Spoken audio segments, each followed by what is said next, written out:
کل یمن کے حوثیوں نے امریکہ کا ایک بڑا مہنگا اور ایڈوانس لیول کا ڈرون مار گرایا تھا. اس کے بارے میں آپ کو کل براڈر ویو کے اندر بتایا بھی تھا میں نے.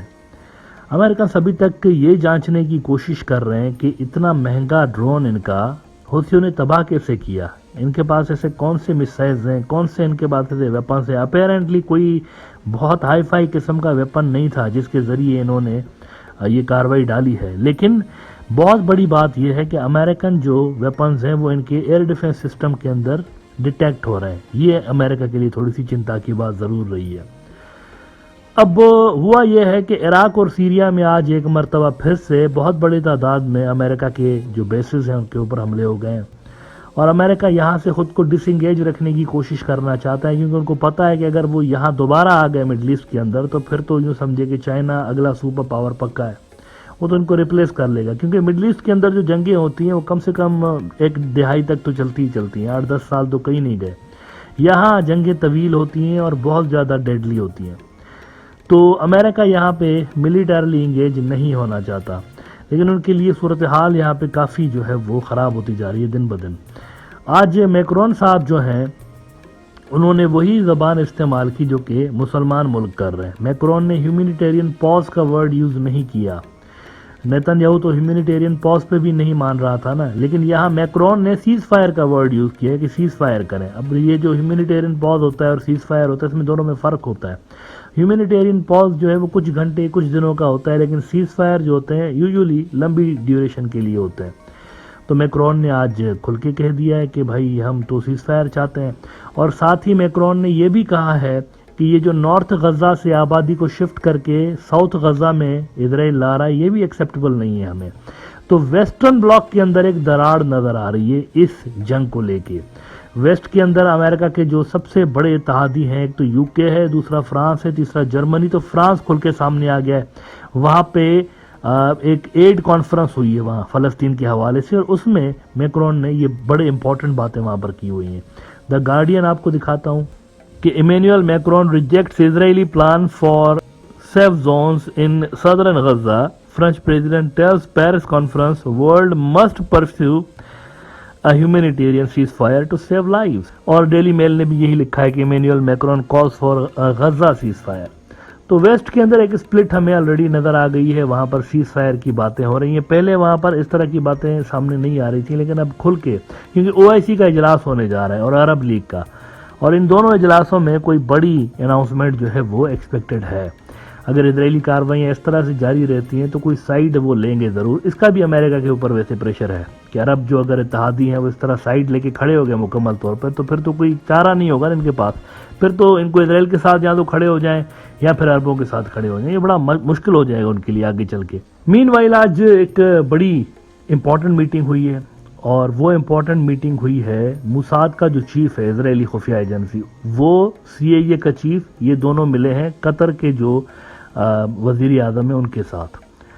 اب یہ کیوں ملے ہیں؟ ہاسٹیجز چھڑوانے کے لیے اور سیز فائر پہ بات کرنے کے لیے ملے ہیں. ناؤ آپ سوچ رہے ہوں گے کہ یہ جو اندر گھسے ہیں اسرائیلی تو یہ کیا کر رہے ہیں پھر وہاں پہ. تو اس کا جواب یہ ہے کہ اس وقت لڑائی جو ہے وہ جاری ہے سڑکوں کے اوپر, گلیوں کے اندر اور چوراہوں پہ, وہاں غزہ کے اندر لڑائی جاری ہے. لیکن اگر آپ اسٹریٹجیکلی دیکھیں تو جو عام شہری ہیں وہ تو بہت بڑی تعداد میں اسرائیلی ٹارگٹ کر رہا ہے, لیکن اسٹریٹجک آبجیکٹیوز ان کے ابھی تک حاصل غالباً اتنے نہیں ہوئے. اس کی وجہ یہ ہے کہ کوئی ایک بھی جو ہاسٹیجز ہیں ان میں سے کوئی ایک بھی بازیاب نہیں ہوا. 1 مہینے سے زیادہ ہو گیا ہے, اس کے بعد بھی کچھ پتہ نہیں ان کو کہ وہ کہاں ہیں, کدھر ہیں, دے ڈونٹ نو. اور ان کو مذاکرات کرنے پڑ رہے ہیں قطر والوں کے ساتھ کہ آپ ہمیں چھڑا کے دیں. یروشلم پوسٹ نے رپورٹ کیا ہے کہ موساد CIA چیفز میٹ قطر PM ان دوحہ آن غزہ ہاسٹیج ڈیل. اچھا, ڈیل یہ ہے جو شروعاتی رپورٹس آئی ہیں وہاں پر لوکل میڈیا میں اور دیگر کچھ سورسز سے پتہ چلا کہ یہ جو ڈیل ہے نا اس میں حماس والوں نے کہا ہوا ہے کہ اگر ہیومینیٹیرین جو سیز فائر ہے نا, جو ہیومینیٹیرین ٹروس آپ کہہ رہے ہیں, وہ اگر چھوٹی ڈیوریشن کا ہوگا تو زیادہ تو ہم ہاسٹیج آبویسلی نہیں چھوڑیں گے. جتنا زیادہ آپ اس کو طویل کریں گے, جتنا زیادہ ان کو بڑھائیں گے آپ سیز فائر کی لمٹ کو, اتنے زیادہ ہم ہاسٹیجز چھوڑیں گے آپ کے. اگر آپ نہیں کرتے تو پھر لڑیں, جس طرح گلیوں میں لڑائی ہو رہی ہے تو لڑتے رہیں اس طرح سے. تو سامنے سے کلیئر اصل میں ایک میسج آ رہا ہے. حماس کی قیادت بھی ویسے قطر کے اندر ہے اور CIA والے موساد والے بھی قطر کے اندر ہیں. یہ بڑی انٹرسٹنگ بات ہے. اچھا، ایک اور انٹرسٹنگ ڈیولپمنٹ یہ ہوئی ہے کہ 24 سے 48 گھنٹے پہلے ایران کے جو پریزیڈنٹ ہیں ابراہیم رئیسی صاحب، انہوں نے مودی کو کال کی تھی. مودی کو کال کرنے کے بعد انہوں نے کہا تھا کہ یہ جو برکس کا فورم ہے اس کو ہم جو ہے وہ ایکٹیویٹ کر رہے ہیں اور اس کے ذریعے ہم پریشر ڈالیں گے سیز فائر کا اور یہ ساری چیزیں کروائیں گے. تو اس حوالے سے آپ بھی ہماری سپورٹ کریے گا. CGTN نے رپورٹ کیا کہ Iranian president Indian prime minister call for end to Israeli attacks in Gaza. تو اس کے بعد آج یہ ہوا ہے کہ انڈیا نے آفیشلی ایک بار پھر سے کہہ دیا ہے کہ 2 اسٹیٹ سولوشن کے اوپر نیگوسیشن سٹارٹ کریں. یہ انڈیا نے جواب دیا ہے.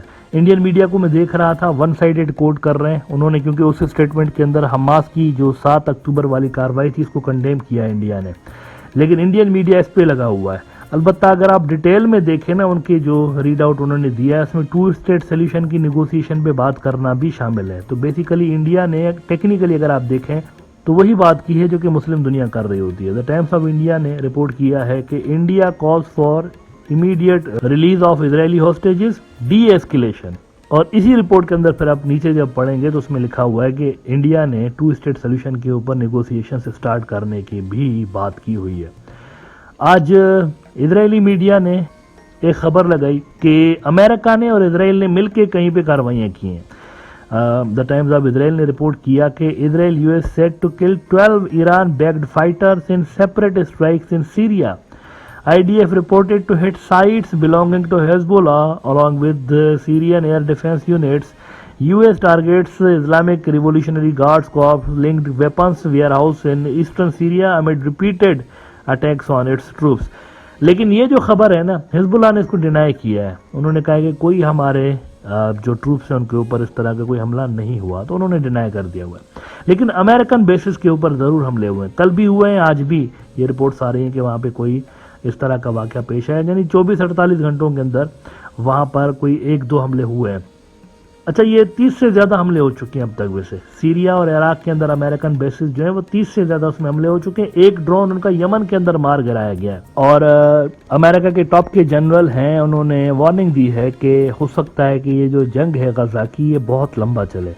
رائٹرز نے آج رپورٹ کیا ہے اس پہ کہ top US general cautions over risks in a long Gaza war. انہوں نے کہا یہ اگر لمبی چلے گی تو یہ بڑا رسکی جنگ ہوگی. امریکنز بھی سمجھ رہے ہیں اصل میں کہ ان کے فیور میں نہیں ہے اس کا لمبا چلنا، لیکن نیتن یا ان کی بات نہیں سن رہا. منڈے کو بائیڈن نے کہا تھا اس کو کہ سیز فائر کریں یا ہیومینیٹیرین پاز جو بھی ہے، لیکن آج تھرسڈے ہو گیا ہے، ابھی تک سیز فائر کچھ بھی نہیں ہوا، ہیومینیٹیرین پاز کچھ بھی نہیں ہوا. تو وہاں پر بھی امریکہ کے لیے پرابلمز اس جنگ کے اندر بڑھتے جا رہے ہیں. نیتن یاہو کی کوشش ضرور ہے کہ یہ جنگ ڈریگ ہو، لیکن ویسٹ جو ہے وہ ابھی سے ہی تھوڑا سا آپ کو مخالفت کرتا ہوا نظر آ رہا ہے اس جنگ کے طویل ہونے کے بارے میں.